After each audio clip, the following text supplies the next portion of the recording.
दुनिया भर में दूसरे ग्रहों पर जाने की होड़ लगी है। कई वर्षों से वैज्ञानिक लगातार शोध कर रहे हैं और दूसरे ग्रहों पर जीवन की तलाश करने की कारगर तरकीब और तकनीक ढूंढ रहे हैं। आपने द मार्शियन समेत कई फिल्में देखी होंगी जिनमें दूसरे प्लैनेट्स और वहां के संभावित जीवन को दर्शाया गया है। बच्चे हो या बड़े, अक्सर लोग कल्पना करते हैं कि पृथ्वी के बाहर की दुनिया कैसी होगी, कोई वहां रहता होगा तो क्या करता होगा, कैसा दिखता होगा। नासा के वैज्ञानिक इस खास काम के लिए सांपों और केंचुओं को लगाने वाले हैं। दरअसल अमेरिकी अंतरिक्ष एजेंसी सांप और केंचुओं की तरह दिखने वाले खास तरीके के रोबोट्स को अंतरिक्ष में भेजने की तैयारी में जुटी हुई है, जो दूसरे प्लैनेट्स पर जीवन की खोज करेंगे। नासा के स्पेशल रोबोटिक स्नेक्स यानी सांप की तरह दिखने वाले रोबोट को सैटर्न यानी शनि ग्रह के चंद्रमा एनसेलेडस पर जीवन की खोज करने का जिम्मा सौंपा जाएगा। जानकारी के अनुसार शनि के एनसेलेडस की खोज 1789 में की गई थी। दरअसल वैज्ञानिकों को उम्मीद है कि वहां लाइफ पॉसिबल है।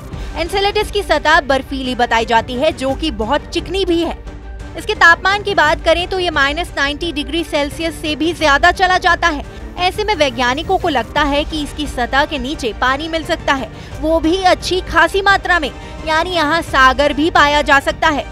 अब रोबोट की मदद से यहाँ से और कई और ग्रहों और उपग्रहों से कई सैंपल्स इकट्ठे किए जा सकते हैं, जिनका अध्ययन किया जाएगा। गौरतलब है कि इन रोबोटिक स्नेक्स को नासा द्वारा ही बनाया जा रहा है। हालांकि ये पहला मौका नहीं है जब ऐसे रोबोट्स को बनाया गया हो। हेल्थ केयर सेक्टर, फार्मिंग और रिसर्च आदि के लिए भी ऐसे रोबोट्स का इस्तेमाल किया जाता रहा है। जहाँ रोबोटिक सांपों को नासा के वैज्ञानिक बना रहे हैं, वहीं रोबोटिक केंचुओं को इटालियन इंस्टीट्यूट ऑफ टेक्नोलॉजी द्वारा तैयार किया जा रहा है।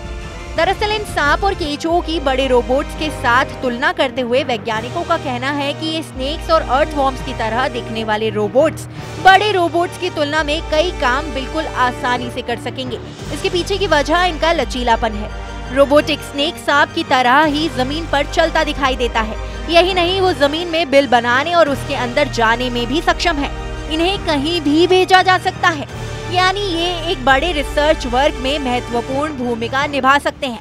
इस बारे में खुद एक्सपर्ट का क्या कहना है, ये भी जान लीजिए। इन्हें EELS यानी एक्सोबायोलॉजी एक्सटेंट लाइफ सेवियर्स कहा जा रहा है। ये स्वचालित हैं। EELS पृथ्वी, चंद्रमा और दूर के इलाकों में एक सुरक्षित रास्ता चुन सकते हैं। कहा जा रहा है कि ये रेत, बर्फ, चट्टानों, भूमिगत लावा ट्यूब और ग्लेशियर्स के अंदर भी जा पाएंगे।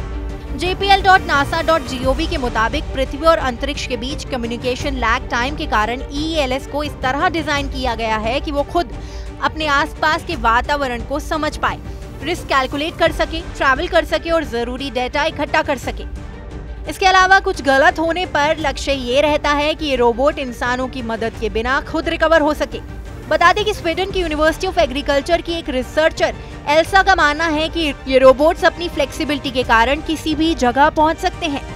रोबो केंचुए कम जगह में भी मुड़कर पहुंच सकते हैं। उनका कहना है कि रोबोटिक केंचुओं में जेल है, जिसकी वजह से आसानी से मूव कर सकते हैं। रोबो केंचुओं की बनावट की बात करें तो इनकी लंबाई लगभग 10 सेंटीमीटर है। ये सेंसर से ऑपरेट होंगे।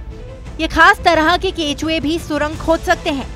यही नहीं, स्पेस मिशन के अलावा ये अर्थक्वेक के बाद भूकंप से ग्रस्त इलाकों में रेस्क्यू ऑपरेशन में भी काम आ सकते हैं। इस टॉपिक पर आपका क्या कहना है, हमें कमेंट सेक्शन में बताएं। साथ ही इस वीडियो को लाइक और शेयर करना ना भूलें।